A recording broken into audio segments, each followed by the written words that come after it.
నేను మాత్రం వేరెవరిని తోడుగా పిలువలా, ఒంటరిగా తీర్మానం తీసుకున్నాను ఉపవాసం ఉండాలని. అది కూడా ఎప్పుడంటే డాక్టర్స్ నాతో 4 గంటల కంటే ఎక్కువ సమయం మీ కడుపు ఖాళీగా ఉండకూడదు, మీ పేగులు 2 చోట గాయం ఉంది, అందుచేత ఆ ఫుడ్ పైపులో వెళుతున్నటువంటి ఆహారం మీరు తినకుండా ఉంటే అక్కడే అది బ్లాక్ అయిపోవటానికి అవకాశం ఉంది కనుక ఎవ్రీ 4 అవర్స్ మీరు తింటూనే ఉండాలి అని చెప్పి, ఏదైనా ప్రయాణం చేసేటప్పుడు కానీ ఏదైనా కాన్ఫరెన్స్లో అట్లా దేనిలో అటెండ్ అయ్యి ఎక్కువ సమయం అని అనిపిస్తే బ్యాగ్లో బిస్కెట్ పెట్టుకోండి అని చెప్పారు.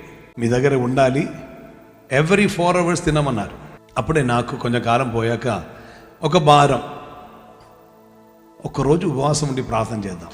కానీ ఒక్కరోజు ఉపవాసం ఉండి ప్రార్థన చేయడానికి తీర్మానం తీసుకునేటప్పుడు సాతాన్ గాడు చాలా స్నేహితుడుగా వచ్చాడు. వచ్చి నాతో ఏం చెప్పాడంటే, నీకు గుర్తు లేదా, డాక్టర్స్ చెప్పలేదా 4 గంటలకి ఏమైనా తినాలి అని చెప్పలేదా? అప్పుడు నేను వానితో ఏం చెప్పానంటే, నీవు జ్ఞాపకం చేసావు కదా, చాలా మంచిది కనుక ఒక్కరోజు అని ఉపవాసం నేను చేయట్లేదు, 3 రోజుగా చేస్తున్నాను. తర్వాత నేను వానికి చెప్పిన మాట ఏంటంటే, నేను అలా వెళ్ళవలసిన వాడనైతే ఆ రోజు కత్తిపోటు వచ్చినప్పుడే నేను వెళ్ళాలి. నన్ను వెళ్ళకుండా నిలబెట్టిన దేవుని సన్నిధిలో ఉపవాసంతో ప్రార్థనతో నేనున్నప్పుడు మనుషుడు రొట్టె వలన మాత్రం కాదు అన్నది నేను నిరూపిస్తాను. ఆ 3 రోజుల్లోనే నాకు మంచి ధైర్యం వచ్చింది.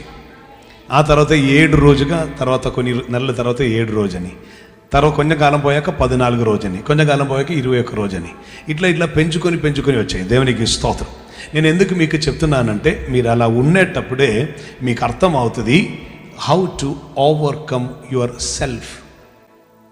కారణం, అపవాది మనుష్యులను, మానవులను మోసపుచుటకు అతడు తీసుకున్నటువంటి ఆ కుయుక్తి, ఆ తంత్రం, ఆ ట్రిక్ ఏమిటంటే, మనిషి శరీరమేనని మహిమను తొలగించిన మట్టి శరీరమును చూసి దిగంబరిగా ఉన్న దీనికి ఒక వస్త్రం కావాలి అనే రీతిలో మనిషిని మార్చి మహిమ లేకుండా మనిషిని తొలగించుటయే ఏదెన్ అనే తోటలో దిగివచ్చి, దైవ సాన్నిధ్యం అని చెప్పబడుతున్న తోటలో దిగివచ్చి అపవాది చేసిన కార్యం.